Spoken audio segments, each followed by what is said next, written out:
वो डायग्राम देखिएगा, डायग्राम में ही समझ में आएगा। मैंने एक चीज़ बताई थी, इसमें ना एक कॉन्सेप्ट यूज़ होता है, उसको बोलते हैं टोटल इंटरनल रिफ्लेक्शन, TIR, है ना। तो वो किस तरीके से बनता है वो देखिएगा। इधर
सबसे पहले क्या होता है कि वाइट लाइट आती है सन से। अब ये मैंने क्या बनाया है, जो सर्कल बनाया ना, आप ये समझिए कि ये हमने एक छोटी सी ड्रॉप बनाई है, रेन की एक छोटी सी ड्रॉप बनाई है, ठीक है। तो ऐसी कितनी ड्रॉप्स होती हैं एटमॉस्फेयर में? इनफाइनाइट ड्रॉप्स होती हैं। तो हमने एक छोटी सी ड्रॉप बनाई है, तो उस ड्रॉप के अंदर क्या होता है कि ये वाइट लाइट ऐसे जब जाती है तो ये डिस्पर्स हो जाती है, ठीक है। तो जब ये डिस्पर्स हो गई, फैल गई, 7 अलग अलग रंगों में डिस्ट्रीब्यूट हो गई, तो ये वाला प्रोसीजर कहलाता है डिस्पर्शन। अब जब ये यहाँ से वापस निकलती है, तो क्योंकि ये कर्व सरफेस है, तो इसके अंदर जब ये बाहर निकलती है तो वो क्रिटिकल एंगल से बड़ा एंगल बन जाता है, जिस एंगल पर ये स्ट्राइक कर रही है। हर एक एंगल जो है वो क्रिटिकल एंगल से बड़ा हो जाता है, और जब एंगल क्रिटिकल एंगल से बड़ा हो जाता है तो जो लाइट है वो रिफ्रैक्ट ना होकर रिफ्लेक्ट हो जाती है। ऐसे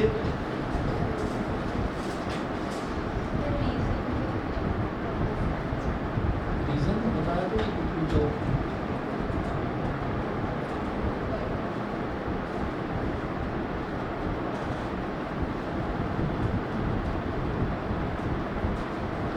जब भी कभी डेंसर, ये डेंसर मीडियम पानी है, अभी वापस एयर में आना चाह रही है, तो डेंसर मीडियम से जब भी रेयर मीडियम में लाइट रे वापस आती है, तो अब उस दौरान अगर एंगल ऑफ इंसिडेंस, मतलब जिस एंगल पर ये स्ट्राइक कर रही है, अगर वो angle of incidence critical angle से बड़ा हो जाता है, तो एंगल ऑफ रिफ्रैक्शन जो है, मान लीजिए ये क्रिटिकल एंगल है IC, अगर हमने angle of incidence critical angle से बड़ा बना दिया, ठीक है, तो एंगल ऑफ रिफ्रैक्शन जो है वो 90 डिग्री ना बनकर 90 डिग्री से ज़्यादा बन जाता है। तो ज़्यादा बन जाता है तो जिस मीडियम से लाइट रे आई उसी मीडियम में वापस आता है, ठीक है ना। ये हमने ये देखा था, क्रिटिकल एंगल क्या होता है, एक वो एंगल ऑफ इंसिडेंस जिस पर हमारा एंगल ऑफ रिफ्रैक्शन 90 डिग्री मिले। ऐसा एंगल ऑफ इंसिडेंस कि जो अगर टकराए, यहाँ पर बाउंड्री पर टकराए, तो जो एंगल ऑफ रिफ्रैक्शन बने वो 90 डिग्री बन जाए, तो उस एंगल ऑफ इंसिडेंस को क्रिटिकल एंगल बोलते हैं।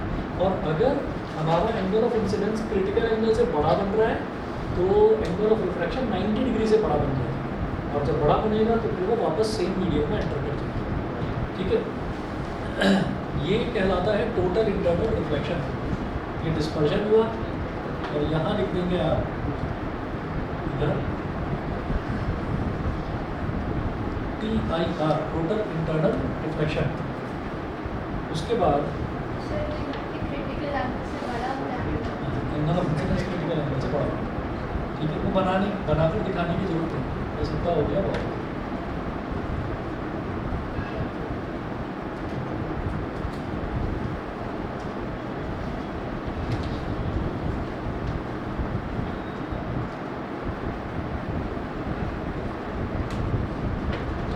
पर बना देंगे रेड और नीचे बना देंगे वायलेट और इधर बना देंगे आई। देखते हैं तो हमको इस तरह से रेनबो दिखाई देता है। ठीक है, ये आपको डायग्राम बनाना है।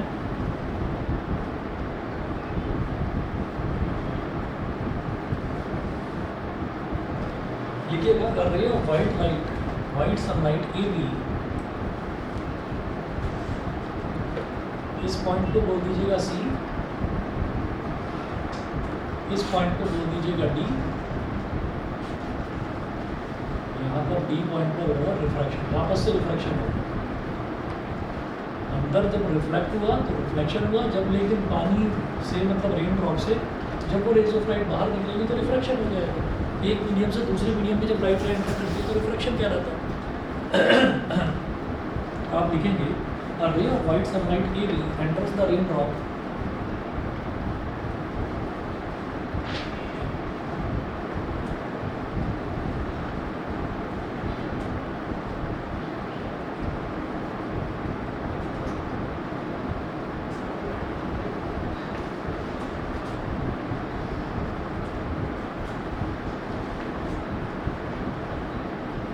A ray of white sunlight AB enters the raindrop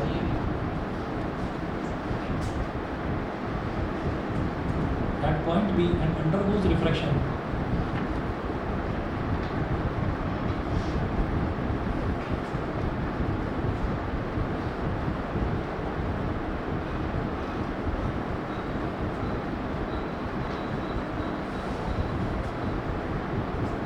And undergoes refraction.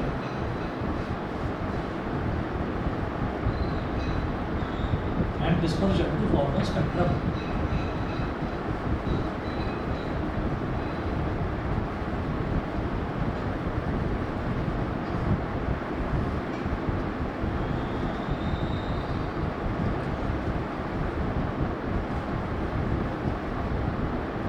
To form a spectrum.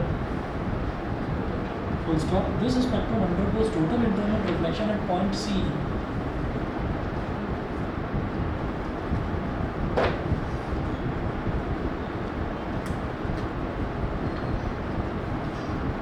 Undergoes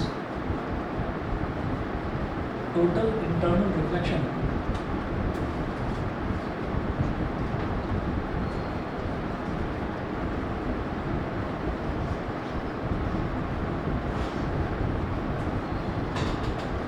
at point C within the raindrop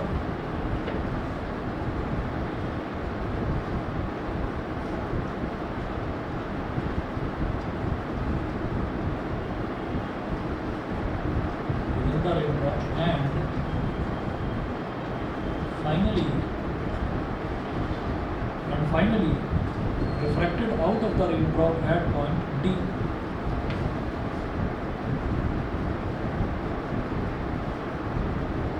Refracted out of the raindrop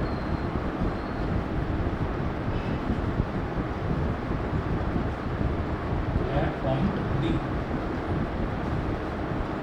ठीक है, तो शुरुआत में जब वाइट सनलाइट आई तो ये जो रेन ड्रॉप है ना, ये जो मैंने सर्कुलर सा ही बनाया है, ये क्या है कि रेन ड्रॉप मेंशन कर दीजिए रेन ड्रॉप।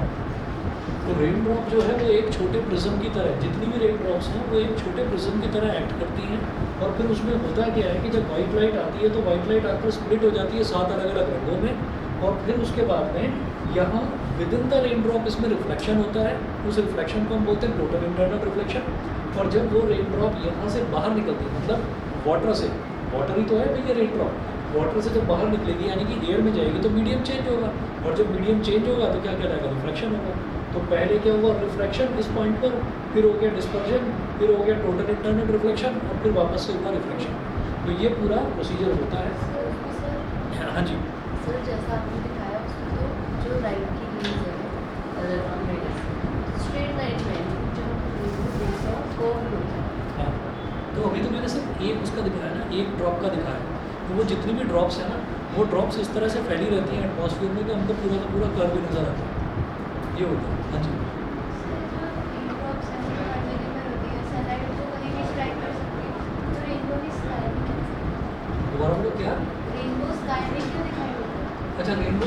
क्यों दिखाई देता है? एक्चुअली क्या है कि रेनबो जो मेरे को दिखाई देगा ना, वो सिर्फ वहीं पर दिखाई देगा जहाँ पर जो एंगल बन रहा है ना, मतलब जिस पर ये लाइट स्ट्राइक कर रही है वो क्रिटिकल एंगल से बड़ा होगा, उन रेन ड्रॉप्स पर दिखाई देगा। और उन रेन ड्रॉप्स पर जब दिखाई देता है तो वो जो रेन ड्रॉप्स हैं वो एक ना कर्व शेप बना देती है, और उस कर्व शेप में मेरे को भी दिखाई देती है।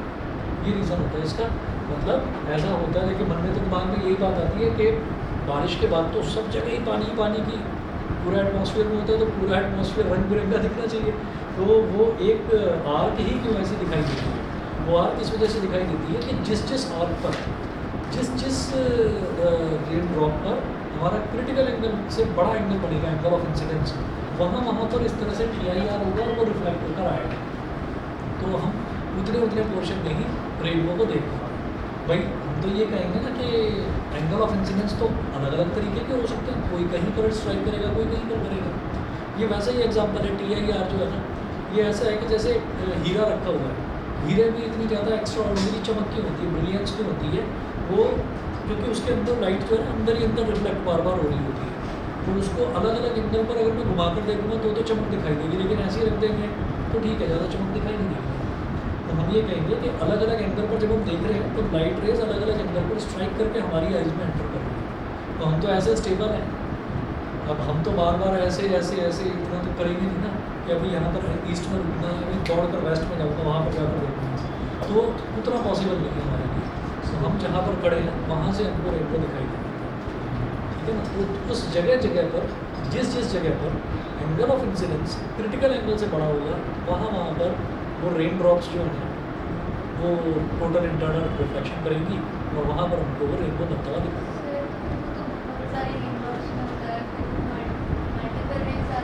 वो आपने कई बार ये भी नोटिस करा होगा कि कई बार ये धुंधला भी दिखाई देता है, और कई बार ये भी देखा होगा कि बिल्कुल परफेक्ट ऐसा नहीं दिखाई देता कि सेमी सर्कल सा दिखाई देता है।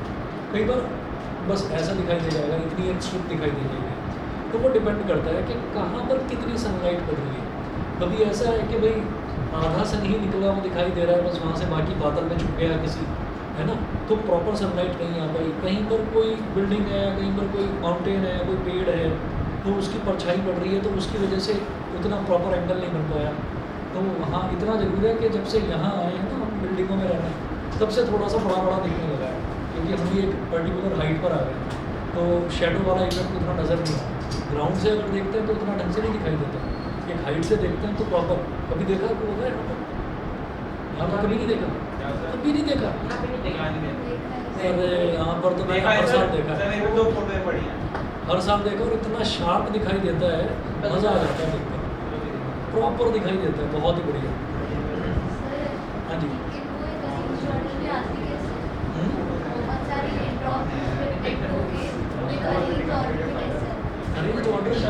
रेन ड्रॉप्स तो ऐसे ही फैली पड़ी है, रेन ड्रॉप्स तो ऐसे ही फैली पड़ी है पूरे एटमॉस्फेयर। मैं बता रहा हूँ उसमें क्या है कि उसके आसपास का जितना भी एरिया है उस सब पे क्रिटिकल एंगल पर पड़ रहा है ना। तो वो एक कर्व है, उस कर्व की शेप पर ही उतने ऑर्डर पर ही बनेगा, मतलब क्रिटिकल एंगल से बड़ा बनेगा एंगल ऑफ इंसिडेंस। इस वजह से वहाँ पर TIR होता है, ठीक है ना। और उससे बाहर अगर वो निकल जाएगा तो वो नहीं बन पाएगा, ये होता है चक्कर सीधा सा, ठीक है ना। चलिए जी, मैं आगे बढ़ूँगा। नेक्स्ट टॉपिक लिखेंगे एटमॉस्फेरिक रिफ्रैक्शन।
हाँ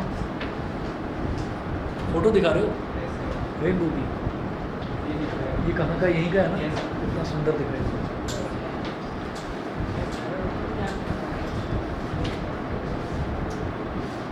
The refraction of light caused by the Earth's atmosphere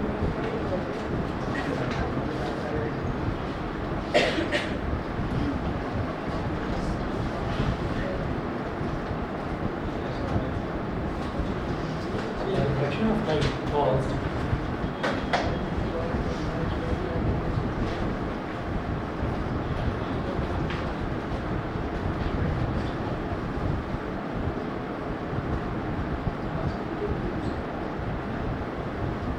reflection of light caused by the Earth's atmosphere, bracket में लिखे having air layers of varying optical densities,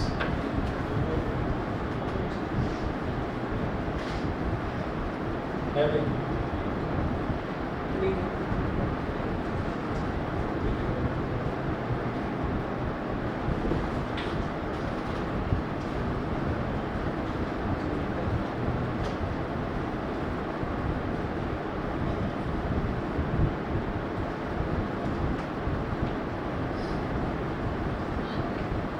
having air layers of varying optical densities is called atmospheric reflection.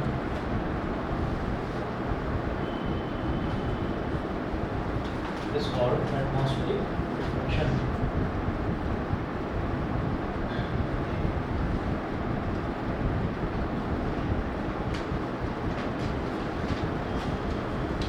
Is called atmospheric reflection. अच्छा, कुछ जो पूरा का पूरा जो atmosphere है ना, उसमें कुछ ऑप्टिकल फिनोमेना ऐसे होते हैं जो एटमॉस्फेरिक रिफ्लेक्शन के ही एग्जांपल होते हैं। जैसे फॉर एग्जांपल हम ये कहते हैं ट्विंकलिंग ऑफ स्टार्स। ये पूछा जाता है कि why do stars twinkle at night. दूसरा ये है कि जब हम देखते हैं ना किसी भी स्टार को देखते हैं तो मुझे लगता है ये तो बड़ा नज़दीक है, लेकिन अगर स्पेसशिप से जाना शुरू करते हैं और एक्चुअल में उसका डिस्टेंस देखते हैं तो कहते हैं दिखाई तो बहुत नज़दीक दे रहा था और अब तो हम पहुँच गए हैं, काफ़ी आउटर स्पेस में आ चुके हैं, लेकिन अभी तक स्टार आया ही नहीं है। होते एक्चुअली ऊँचे हैं, ठीक है। तो क्या है कि ये जो एग्जांपल्स हैं ना, ये एटमॉस्फेरिक रिफ्रैक्शन के। अब ये एटमॉस्फेरिक रिफ्रैक्शन किस तरीके से होता है? जब हम ये कहते हैं कि स्टार्स से लाइट हम तक आ रही है या सन से लाइट हम तक आ रही है, तो जब वो लाइट आती है ना, तो वो ऐसा नहीं है कि रास्ते में कुछ मिल ही नहीं रहा उसको लाइट को, और वो बिल्कुल सीधी सीधी आ रही है। तो क्या है कि ऊपर एटमॉस्फेयर की एक लेयर है, उस लेयर में कुछ अलग तरीके की गैसेस हैं, ठीक, कुछ अलग तरीके के पार्टिकल्स हैं। फिर दूसरी लेयर आ जाती है एटमॉस्फेयर की, तो हो सकता है वो थोड़ी सी ज़्यादा डेंसर हो, तो ज़्यादा डेंसर होगी तो ज़्यादा मुड़ने लगेगी वहाँ पर लाइट। फिर कोई एयर लेयर, कोई एटमॉस्फेयर की लेयर ऐसे आती है जो थोड़ी कम डेंसर है, तो वहाँ पर वो मुड़ेगी लाइट। मतलब एक जैसा ही एटमॉस्फेयर नहीं करता। अगर सनलाइट ऊपर सन से और अर्थ तक आ रही है तो उसको एक जैसा ही एटमॉस्फेयर नहीं मिलता, वेरिंग एटमॉस्फेयर मिलता रहता है, चेंजिंग एटमॉस्फेयर मिलता रहता है।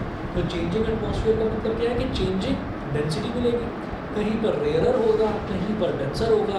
इस तरीके का मीडियम हमको मिलता चला जाता है, कहीं गैसेस ज़्यादा हैं, कहीं गैसेस कम हैं, ठीक है। और जब अर्थ के पास आने वाला होता है तो अर्थ के पास तो बहुत सारा जो है डस्ट पार्टिकल्स भी होते हैं, ठीक है। तो जब डस्ट पार्टिकल्स होते हैं तो हम कहते हैं कि अरे अर्थ के पास का एटमॉस्फेयर तो और ज़्यादा डेंसर हो गया, तो और ज़्यादा लाइट मुड़ती है। तो अगर हम कहते हैं कि ऊपर जो स्टार्स हैं, स्टार्स से जो लाइट हम तक आ रही है, तो अगर सीधी आ रही होती तो स्टार एक जैसे ऐसा दिखाई देता जैसे कोई बल्ब चल रहा है, ठीक है। लेकिन क्या है कि वो ऐसे आई, फिर ऐसे मुड़ गई, फिर ऐसे मुड़ गई, फिर ऐसे मुड़ गई, मतलब वो मुड़ती मुड़ती आती है लाइट, ठीक है। टेढ़ी मेढ़ी आती, सीधी नहीं आती। तो जब वो टेढ़ी मेढ़ी होकर आती है तो जब हम कभी दिल्ली NCR से बाहर निकलते हैं और हमको तारे दिखना शुरू होते हैं, तो तारे दिखते नहीं, प्रदूषण इतना है, तारे दिखाई नहीं देते। तो जब हम NCR से बाहर निकलते हैं और हमको तारे दिखने शुरू होते हैं तो हमें दिखाई देता है कि तारे जो है ना वो ट्विंकल कर रहे हैं। ट्विंकल कर रहे हैं मतलब कि वो टिमटिमा रहे हैं, चमक रहे हैं।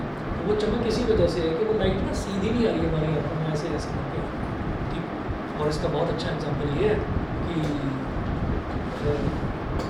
घर पर जाना, अपने भाई बहन को बोल देना कि भाई मैं ना अंधेरा करूँ, मेरे मोबाइल की टॉर्च जला करना और उसको ऐसे ऐसे डमरू की तरह हिलाना शुरू कर दें, ठीक है। और फिर देखना कि वो लाइट रे जो है, वो जो छोटी सी जो लाइट रे है उसकी, वही आपको चमचमाती हुई नजर आएगी, ठीक है। तो ये जो है आज ही करना है। तो ये इसका एक एग्जांपल है। पहला लिखे हम twinkling of stars. Examples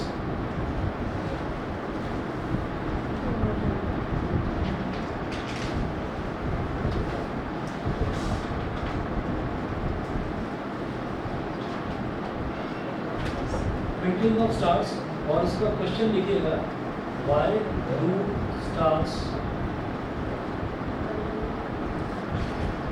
twinkle at night.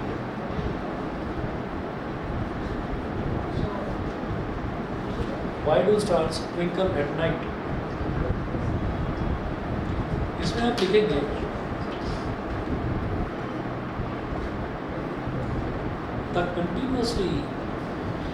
the continuously changing atmosphere.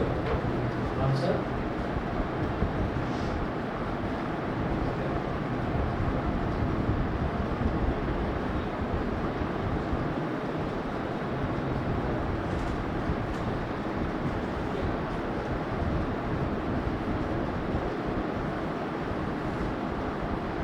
The continuously changing atmosphere reflects the light from the stars.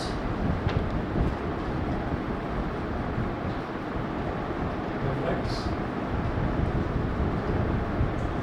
the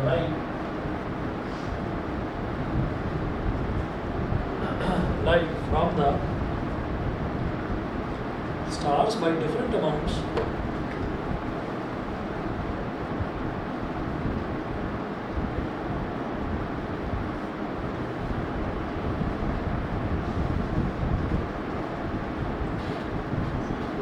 By different amounts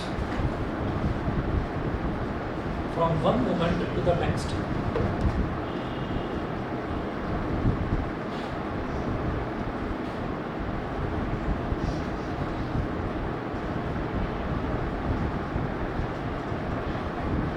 From one moment to the next.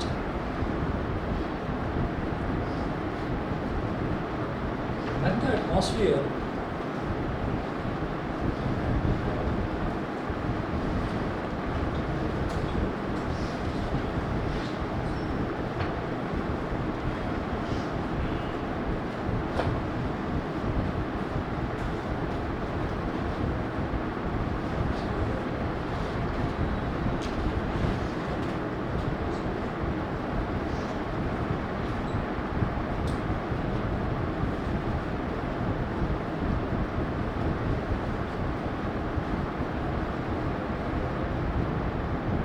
when the atmosphere refracts, when the atmosphere reflects more starlight towards us,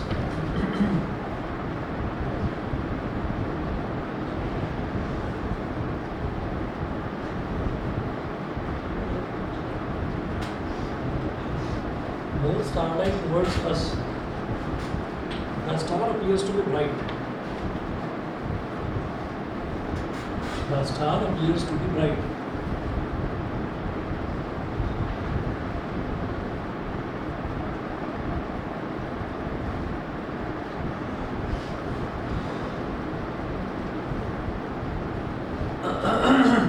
The star appears to be bright, and when the atmosphere reflects less starlight,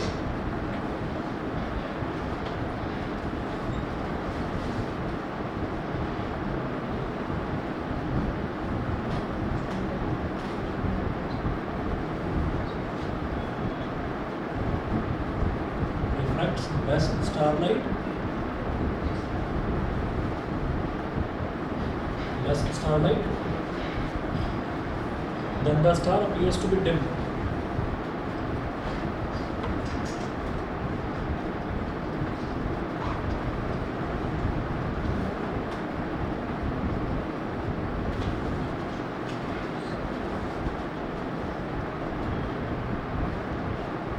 Star appears to be dim. In this way, star appears to twinkle at night.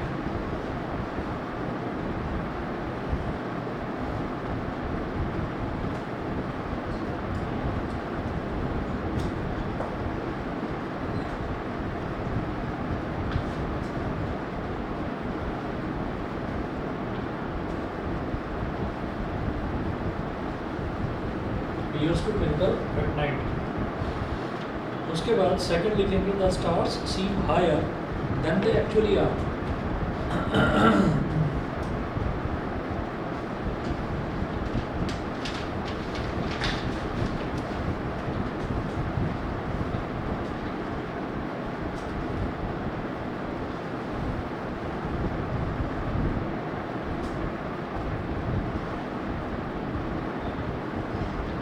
इसका question कैसे बनता है? Why do the stars seem higher?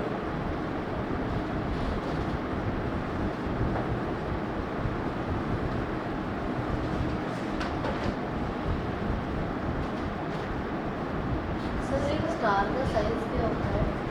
बिल्कुल होता है। Sir star तो लेकिन हमें नीचे दिखाई देता स्टार होते नीचे हैं लेकिन दिखते ऊपर हैं, ठीक है। तो स्टार्स जो हैं, और जो तुम साइज़ की बात कर रहे हो ना, साइज़ ना अलग अलग होता है स्टार्स का। और कई स्टार्स जो हैं वो ऐसे भी हैं जो बहुत ज़्यादा डिस्टेंस पर है, कई स्टार्स थोड़े कम डिस्टेंस पर हैं। लेकिन हम अगर किसी भी स्टार को देखते हैं तो स्टार सीम हायर, लगता ऊपर है लेकिन होता उतना ऊपर नहीं, ठीक है। गंदे एक्चुअली आप तो हाइट तो रहती, तो कम है उनकी हाइट। अगर मैं किसी एक पर्टिकुलर स्टार की बात करूँ, हम ये कहें कि नहीं कोई स्टार तो बहुत दूर भी होता है, तो वो जो बहुत दूर है ना स्टार, एक्चुअल में अगर देखें तो वो जो बहुत दूर दिख रहा है वो उतना दूर भी नहीं है, वो भी थोड़ा सा कम ही रहेगा। मतलब उसका जो डिस्टेंस है, एक्चुअल डिस्टेंस कम रहता है, और जो अपीयरेंस डिस्टेंस जो हमको दिखाई देता है वो थोड़ा दूर तक का दिखाई देता है, ऐसा होता है। अब इसका रीज़न देखिएगा क्या है। जब ये क्वेश्चन आते हैं ना, जैसे मान लीजिए ये वाला क्वेश्चन आ गया, तो इसमें भी आप रीज़न में लिख देंगे एटमॉस्फेरिक रिफ्रैक्शन, और ये वाला आएगा इसमें भी एटमॉस्फेरिक रिफ्रैक्शन लिख देंगे, लेकिन डायग्राम जरूर बनाकर दिखाइए। इसमें डायग्राम ना एनसीईआरटी में दे रखा है ना, इसमें तो ज़रूरत नहीं है उसकी, इसमें ज़रूर बना। हाँ इसका दे रखा इस यार, टिमटिमाते हुए तारे बना दोगे। हाँ इसका तो कह रहा हूँ ना, सेकंड वाले का कह रहा हूँ, सेकंड वाले का तो है, लेकिन जो फर्स्ट वाला है उसमें डायग्राम नहीं था, इसलिए मैंने नहीं बनाया, ठीक है। उसमें वो 4-5 स्टार्स बना रखे हैं, एटमॉस्फेरिक रिफ्रैक्शन तो दिखाया नहीं, ये दिखा रखे हैं, रात को तारे चमकते हैं, पता है चमकते हैं। अच्छा है भाई। अब तुम्हें ये भी बना कर आना भाई, बना देना। हाँ अंदर का क्रिएटिव माइंड कुछ जाग रहा हो, है ना कि नहीं, मैं कुछ करना चाहता हूँ।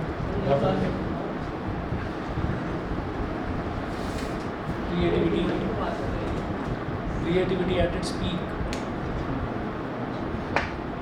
कटोरी में दूध डालकर उसको उबाल देता है, creativity, creative minds doing something unique, desire to do something unique. वो डिज़ायर पूरी हुई, डिज़ायर पूरी हो गई, फिर उसको पलट भी दिया। ऐसा तो चीज़ें खुद ही देखना चाह रहे हो कि मेरा थर्मल रेसिस्टेंस कितना है मेरी बॉडी का, मैं कितनी गर्मी बर्दाश्त कर सकता हूँ, हो गया था। हो गया बर्दाश्त। ये इसने ऐसी हरकत करी है, मैं पूरे साल खिंचाई करूँगा इसकी इस बात नहीं, को। इसने पता है क्या किया होगा एग्जाम में? सर इसलिए कराओगे एग्जाम पॉसिबल सोशल का था, तो कोई एग्जाम से बचा है, बच पाया, सोशल। बच गए। हाँ 4 एग्जाम से इकोनॉमिक्स, इसने एग्जाम जरूर पढ़नी है। पता 4 एग्जाम देता है अलग अलग, नहीं है मतलब ना? सर पढ़ना तो अलग पड़ता है ना। ना 4 एग्जाम से बचा है। सर अलग पढ़ना पड़ता है, बहुत दिक्कत है। रिकॉर्ड हो रहा है ये, घर पे भेजूंगा कि जानबूझ कर गिराया था इसने। चलो नोट करो जरा।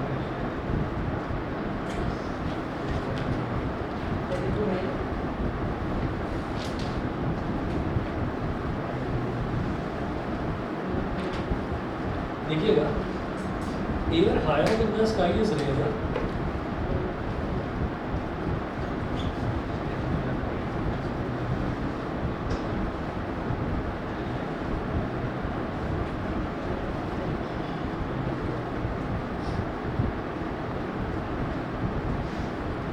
air higher up in the sky is rarer, but that near the earth's surface is denser.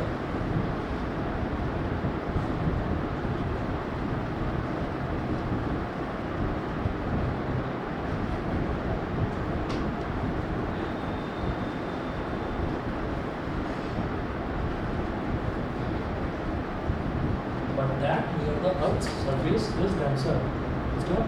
So as the light from a star comes down,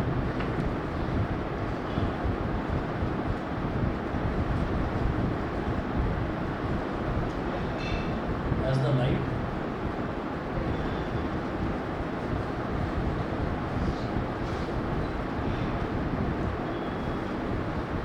light from a star comes down, the dense air bends the light more.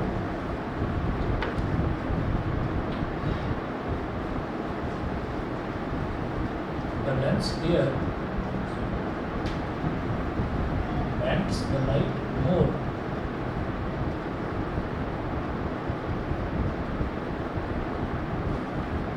Stop. Due to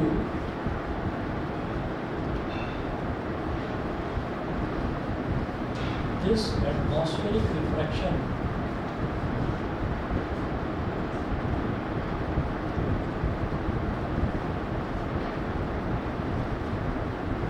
the star appears to be at a higher position.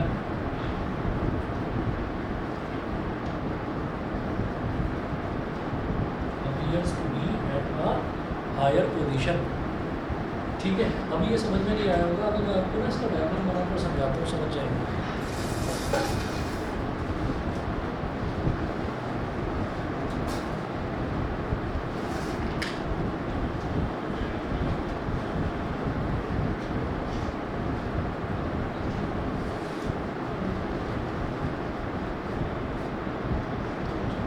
Air higher up in the sky is rarer, but that near the Earth's surface is denser.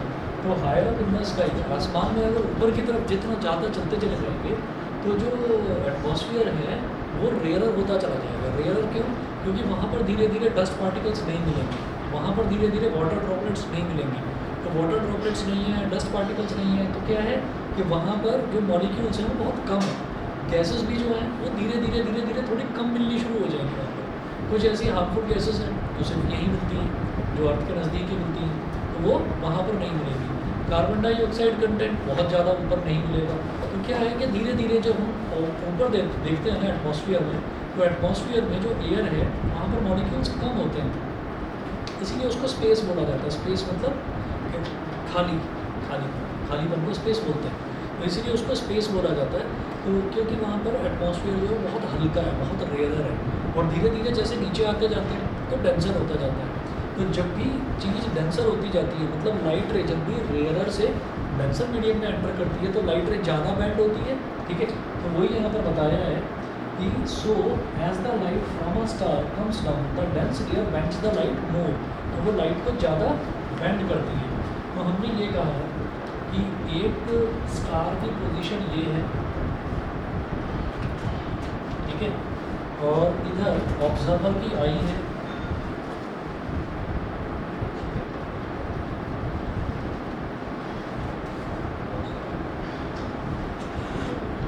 इधर observer की आई है,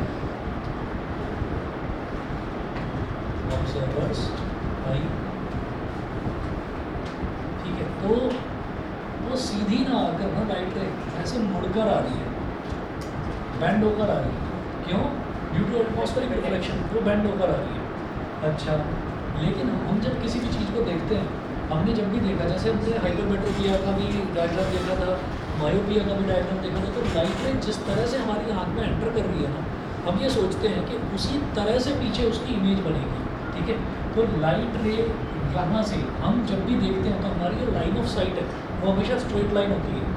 तो हम ये देखेंगे कि यहाँ से यहाँ तक तो स्ट्रेट लाइन रही थी, फिर उसके बाद स्ट्रेट ऐसे चलनी शुरू हो गई।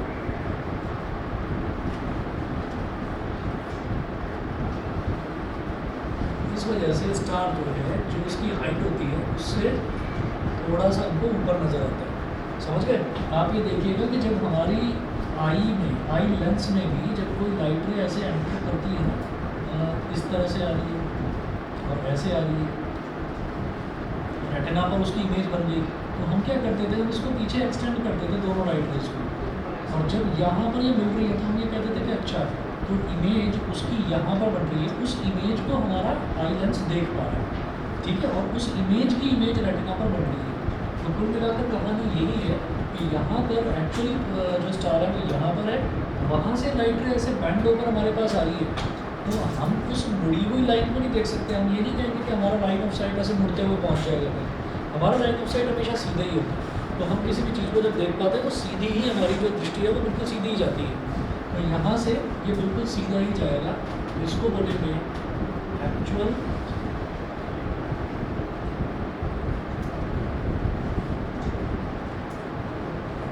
पोजीशन ऑफ स्टार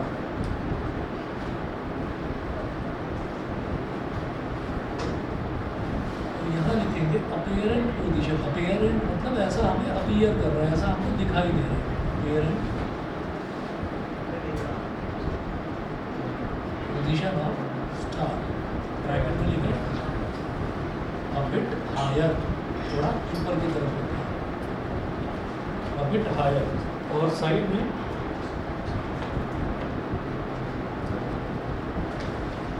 ऐसे ही कैरो बनाएंगे और यहाँ पर लिख देंगे हम इंक्रीजिंग ऑप्टिकल डेंसिटी। बताइए बताइए। वो एक ही बात है, अगर किसी चीज़ की ऑप्टिकल डेंसिटी बढ़ रही है, कोई चीज़ जितना ज़्यादा डेंस होता चला जाएगा उसका रिफ्रैक्टिव इंडेक्स उतना ही ज़्यादा होगा। इंक्रीजिंग ऑप्टिकल डेंसिटी बोलो या इंक्रीजिंग रिफ्रैक्टिव इंडेक्स बोलो, एक ही बात। हाँ जी, इसका रीज़न ये है कि हमारी जो लाइन ऑफ साइट है वो हमेशा स्ट्रेट लाइन में जाती है। तो लाइट जो है वो यहाँ से जो स्टार है, स्टार की एक्चुअल पोजीशन ये है, तो यहाँ से लाइट है ना ज़्यादा बैंड होती भी आ रही है, क्योंकि ऊपर तो रेयरर था एटमॉस्फेयर, और जैसे जैसे जैसे जैसे आई के पास पहुँचा, आई कहाँ पर है, ऑब्जर्वर कहाँ पर है, अर्थ पर, तो जैसे जैसे अर्थ तक वो लाइट पहुँचेगी तो वो ज़्यादा बैंड होती चली गई, ठीक है, तो वो ऐसे बैंड होती हुई पहुँचेगी तो सीधी ही आ जाती, ठीक। अच्छा, अब हमारी जो आँख है, हमारी आँख कई बार ज़्यादातर केसेस में या तो ऑब्जेक्ट को सीधा देख रहे हैं, अगर बिल्कुल हमारे सामने ही कोई चीज़ रखी हुई है तो हमको वो चीज़ सीधी दिखाई दे रही है, नहीं तो हम उसकी इमेज को देखते हैं। तो जब हम उसकी इमेज को देखते हैं ना, तो हम ये कहते हैं कि हमारी आँख में लाइट एंटर कर गई, ठीक है, तो हम ये कहते हैं कि ये लाइट कहाँ से आ रही होगी, ये लाइट सीधी आ रही होगी, ठीक है, और जब वो सीधी आ रही होगी तो हम जो लाइन ऑफ साइट है वो हमारी सीधी जाने लगती है इस तरह से, तो जब सीधी जाती है तो हमको इसी स्टार की इमेज दिखाई देती है, ठीक है ना। अब ये जो है, ये स्टार यहाँ जो एटमॉस्फेयर है उस एटमॉस्फेयर में इसकी इमेज बन जाती है, ठीक है ना, वो मेरे को दिखाई देती है सीधी, मतलब मैं सीधी डायरेक्शन में देखूँगा। और सोचो कि इन दोनों के बीच में अगर ये जो स्टार है, अगर इस स्टार के इस तरफ, इस तरफ, इस तरफ, चारों तरफ, मतलब इधर बस यहाँ सामने वाला रास्ता छोड़ दिया जाए जहाँ से लाइट एमिट करेगा, उसके इधर इधर और इधर 3 वॉल्स लगा दी जाए, कवरिंग कर दी जाए, तो फिर मेरे को ये स्टार दिखाई ही नहीं देगा। भले ही इस स्टार से लाइट आ रही है मेरी आँख में, लेकिन मैं इस स्टार को नहीं देख पाऊँगा क्योंकि मैं स्टार को देखता ही नहीं हूँ, मेरे को उसकी इमेजेस से दिखाई देती है। हाँ जी, अगर ऑब्जर्वर की आई ही थोड़ी सी उधर जाए तो फिर वो straight हम दिखेगा। एक्चुअली हम ना चींटी के बराबर हैं उस स्टार के सामने, ठीक है, तो ये तो दिख रहा है कि स्टार छोटा सा, हमारी आँख इतनी बड़ी है, इतनी बड़ी होती है ना, तो वो तो मैंने समझाने के लिए बना रखा है, तो हम मूव ही नहीं कर सकते इधर उधर। और अगर हम 10, 15 या 50 किलोमीटर भी मूव कर जाए तो तब भी कोई फ़र्क नहीं पड़ता, क्योंकि वहाँ लाइट ईयर्स में डिस्टेंसेस है, वो किलोमीटर उसके सामने चूहे के बराबर है, कुछ नहीं।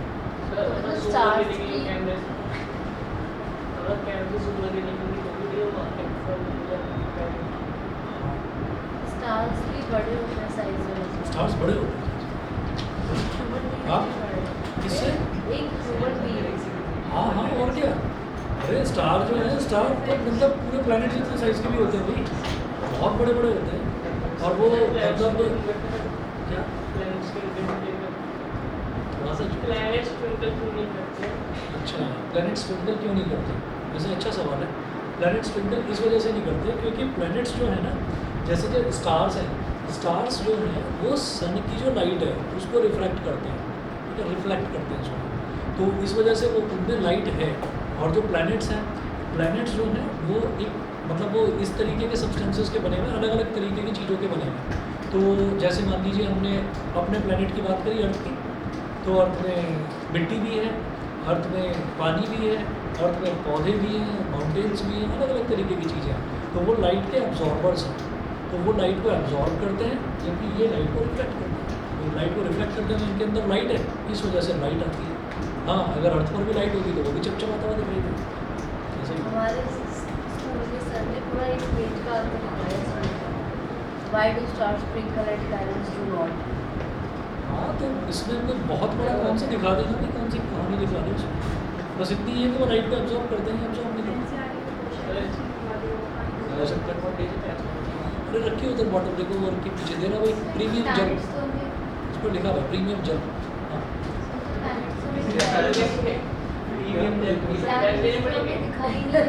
प्लैनेट्स में दिखाई नहीं देते ना, इसी वजह से दिखाई नहीं देते क्योंकि सारी लाइट एब्जॉर्ब करती है। लाइट होती है, रिफ्लेक्ट होती है, ठीक है। सैटर्न रिफ्लेक्ट होती है, रिफ्लेक्ट करते हैं सन की लाइट को, मून भी तो रिफ्लेक्ट करता है, ठीक है। ये सारे के सारे नॉन ल्यूमिनस ऑब्जेक्ट्स हैं, ठीक है। अच्छा, पता है एक प्लैनेट दिखाई भी देता है, पता है, सैटर्न। उसको अगर टेलीस्कोप से देखा जाए, एस्ट्रोनॉमिकल टेलीस्कोप से, सैटर्न दिखता बड़ा सुंदर दिखता है, ठीक है। एक रहते थे इधर ई ब्लॉक में, साइंटिस्ट थे, तो मैंने देखा था उनके यहाँ पर जाकर, और उन्होंने दिखाया था, मुझे पता भी नहीं था, उन्होंने दिखाया था, मेरे मैं जूम करके दिखाऊंगा। तो वो मतलब इलेक्ट्रिसिटी से चलता है वो, पता नहीं अलग अलग तरीके के कैसे लेंसेज थे उसमें दिखाई, बड़ा महंगा था वो। और वो भी शायद इसमें डिग्री वगैरह में कहीं पढ़ाते थे, तो कुछ दिन के लिए लेकर आए थे उसको। तो कह रहे थे कि मैं अपनी बिल्डिंग के छत से देखूँगा, अब छत पर जाना है अलाउड ही नहीं है, छत खुलती ही नहीं है। हाँ, नहीं अलाउड ही नहीं है, नहीं अलाउड, पुलिस केस हो जाता है उसमें। तो कहते हैं ना कि वो मतलब आप गए कोई सुसाइड करना चाहते हैं, तो अगर कोई सुसाइड कर रहा है, अगर कोई सुसाइड कर रहा है और आपने उसको रोक लिया, मरने से रोक लिया, तो भी जेल होगी उसको मरना क्यों चाह रहा था, आप जान लेना चाह रहे थे किसी की, तो इंटेंशन ऑफ मर्डर था वो, तो इसलिए उसको जेल हो जाती है उस चीज़। तो पुलिस वाले रैम खाकर छोड़ दें तो बात हो जाएगी, नहीं छोड़ो टॉपिक पर। चलिए जी, थर्ड देखिएगा, advance sunrise and delayed sunset. Online वाले बच्चे बता दें यहाँ तक क्लियर है भाई, आवाज़ नहीं आ रही?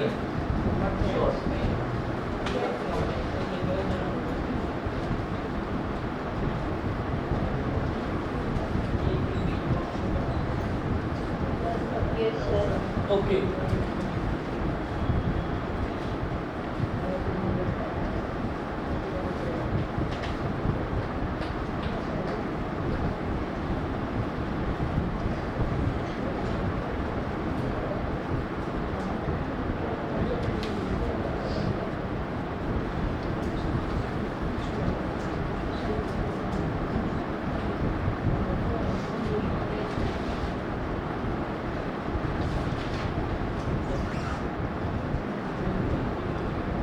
Advanced sunrise and delayed sunset. हमें भी नहीं करा, अरे ये है, हमें नहीं करा, नहीं करवाया। अरे वो नहीं करवाया होगा आपको कि मतलब कलर ऑफ सन एट ये करवाया, ये नहीं करा। वो कराया क्या है, बात कर रहे हो? कलर ऑफ सन कराया है। ये नहीं करा। Why do sun appears yellowish or reddish?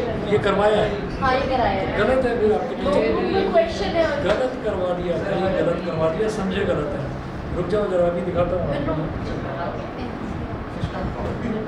अभी सिलेबस दिखाता हूँ आपको, अपने टीचर को भी दिखा देना। सर मैं क्या फोन कैसे लेके जाऊँ? अरे फ़ोन नहीं, उनको कहना सर यूट्यूब वो खोलो जरा, CBSE की वेबसाइट पर लिंक शेयर कर दूँगा ना।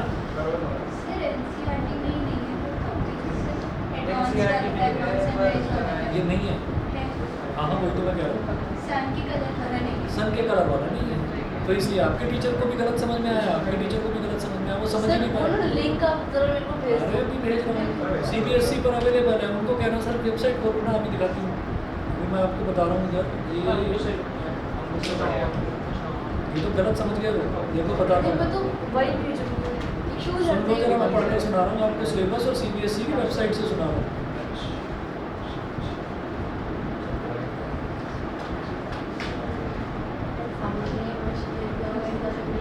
इसमें क्या है कि 10 पेजेस की PDF है ये, CBSE की वेबसाइट पर अवेलेबल है, सिलेबस वाले सेक्शन पर जाओगे, है ना, तो बोर्ड की बात कर रहा हूँ।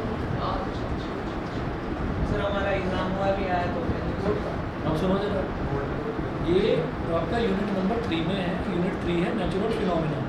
नेचुरल फिनोमिना में 3 लाइन का पहला पैराग्राफ दे रखा है, दैट वाज अबाउट रिफ्लेक्शन,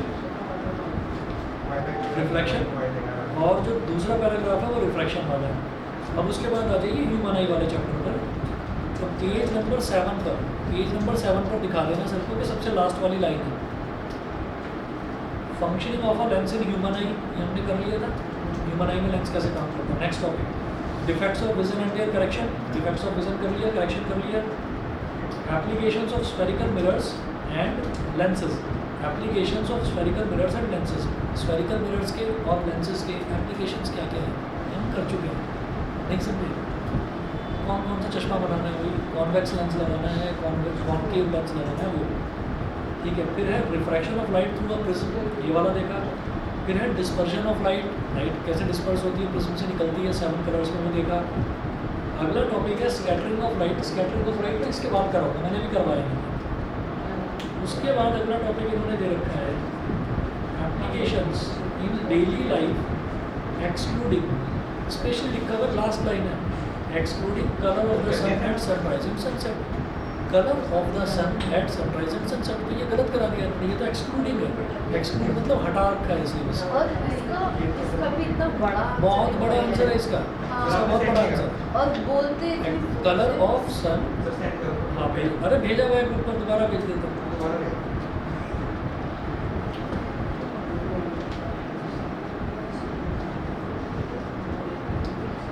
एक ही तो चीज़ है जो मैं बार बार पढ़ता रहता हूँ, CBSE वेबसाइट से सिलेबस निकाल कर, क्योंकि कई बार ऐसा हो चुका है कि कुछ चीज़ हमने छोड़ दी, वो पता चला पेपर में आ गई, कुछ चीज़ हमने करा दी, वो पता चला पेपर में आई नहीं, बच्चा क्वेश्चन ढूंढ रहा है उसका, ठीक है ना।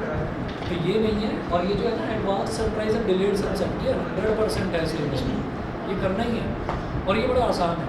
एडवांस सनराइज ऐसा होता है, देखिए चलिए मैं इसको थियोरेटिकली तो बाद में नोट करा दूँगा, समझाता हूँ क्या है। इसमें ऐसा होता है कि जैसे मान लीजिए हम ना एक क्षितिज जानते हैं, क्षितिज हॉराइजन, हाँ सर, हॉराइजन को ही हिंदी में क्षितिज बोलते हैं। और वो क्या होता है कि हम ये सोचते हैं कि हमें कोई ना बड़ा लंबा चौड़ा ऐसा मैदान दिखाई दे जाए जिस मैदान को मैं दूर तक मेरी नज़र जाए और मैं ये साबित कर सकूं कि ये ना ज़मीन जो है ये सीधी नहीं है, ये आगे जाके मुड़ जाती है ऐसे, मतलब we are walking on the surface of a sphere. और ऐसा ही है, हमारे घर भी स्फीयर के ऊपर बने हुए हैं, बिल्डिंग्स रोड्स वगैरह सब स्फीयर के सर्फेस पर बने हुए हैं। तो धीरे धीरे जब हम जाते हैं तो वो रोड ऐसे मुड़ती है।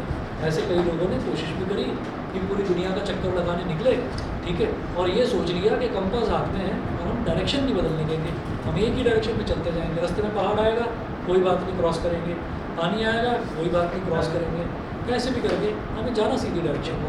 तो अल्टीमेटली क्या, हाँ गुफा आएगी उसको भी क्रॉस करेंगे, ठीक है। सर कोई और डायरेक्शन डायरेक्शन चेंज नहीं होगी ना, सुनो तो सही, वास्को ड गामा भी कर चुका है काम।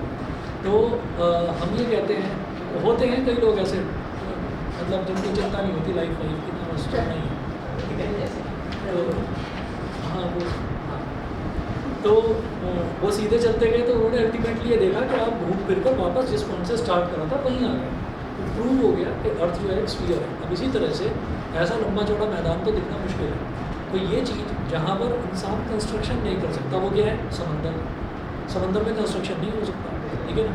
तो दूर दूर तक समंदर के किनारे आप खड़े हो तो दूर दूर तक जहाँ तक आपकी नज़र जा रही है, फिर आपको ये लगेगा कि आसमान जो है ना वो समंदर से मिल रहा है, दूर जहाँ तक हमारी नज़र जा रही है। तो उसी पॉइंट को जो है क्षितिज बोल देते हैं, हॉराइजन बोल देते हैं, ठीक। तो होता क्या है कि जब सनसेट के टाइम पर, और सबसे ज़्यादा जो इस तरीके के जो कोस्टल रीजन्स होते हैं, गुजरात में है, महाराष्ट्र में है, गोवा में लोग जाते हैं वहाँ पर, और ये देखने जाते हैं कि मैं सनराइज़ के टाइम पर बीच पर जरूर जाऊँगा या मैं सनसेट के टाइम पर बीच पर जरूर जाऊँगा, क्योंकि मेरे को वो चीज़ देखनी है, ठीक है, कि सनराइज़ कैसे हो रहा है और सनसेट कैसे हो रहा है। तो सनराइज़ के टाइम पर जब सन निकलता हुआ दिखाई देता है ना, तो एक्चुअली वो सन नहीं दिखता, वो उसकी इमेज दिखती है, ठीक है। क्यों? क्योंकि वहाँ पर बहुत दूर जहाँ पर एक कर्व बन रहा है, मतलब जहाँ पर जो सरफेस है, जो वाटर वाला भी सरफेस है वो भी ऐसे मुड़ रहा है, क्योंकि वाटर भी कहाँ पर है, अर्थ के सरफेस पर ही तो है ना वाटर। तो वो ऐसे जहाँ पर मुड़ रहा है तो वहाँ पर उसका ना रिफ्लेक्शन होता है और रिफ्रैक्शन से वो इमेज हमको ऊपर दिखाई देती है। और सेम काम सनसेट के टाइम पर होता है कि जब सनसेट होता है तो सनसेट तो हो जाता है लेकिन हमको उसकी इमेज दिखाई देती रहती है। तो 2 मिनट तक दिखता है, ये पूरा टाइम कैलकुलेट करा गया कि कब तक दिखाई देता है। तो 2 मिनट तक हमको वो दिखाई देता है, उसके बाद उसकी इमेज भी दिखनी बंद हो जाती है। तो इस तरह से जो डे है ना, डे का जो टोटल ड्यूरेशन है वो 4 मिनट बढ़ जाता है कि सन उगने से 2 मिनट पहले ही लगता है कि उग गया, लेकिन उगता नहीं है तब तक, वो उसकी इमेज दिखाई देती है 2 मिनट पहले ही, ठीक है। और जब वो डूब जाता है उसके भी 2 मिनट बाद तक वो दिखाई देता रहता है क्योंकि हॉराइजन से थोड़ा सा ही नीचे है और वहाँ पर जो एटमॉस्फेयर है वो एटमॉस्फेयर बहुत रेयरर है। तो रेयरर एटमॉस्फेयर है तो बड़ी क्लियर पिक्चर बनती है और वो क्लियर पिक्चर हमको थोड़ा सा ऊंचाई पर दिखाई दे जाती है।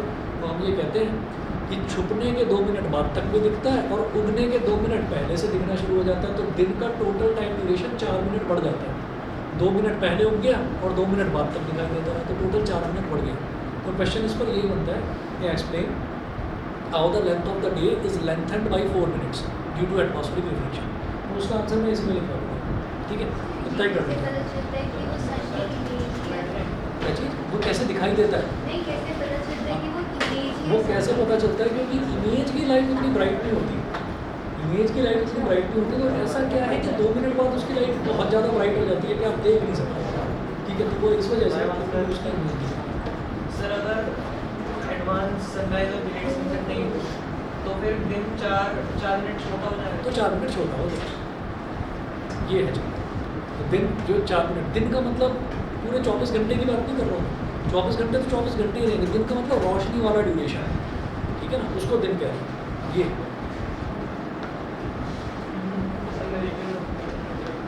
सर इसके नहीं देगा। पता है मेरे को। अच्छा good evening sir. Good evening. Good night.